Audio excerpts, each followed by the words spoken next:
ఇంకో పక్క రాష్ట్రంలో గంజాయి బ్యాచ్ చెడ్డ పేరు తీసుకొచ్చారు.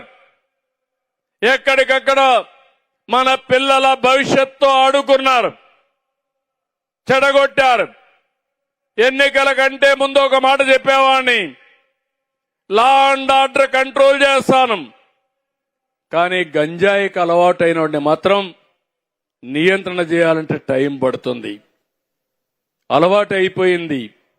సాయంత్రం అయితే గంజాయి తీసుకోకపోతే పిచ్చెక్కుతుంది. వీళ్ళని మార్చాలంటే చాలా టైం పడుతుందని చెప్పా.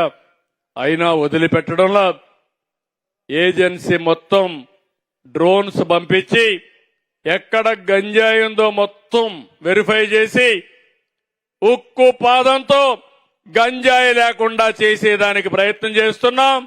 నేను ఒకటే హామీ ఇస్తున్నా, ఎక్కడా ఇది జరగదని చెప్పి కూడా నేను మీకు తెలియజేస్తున్నా. మూడోది,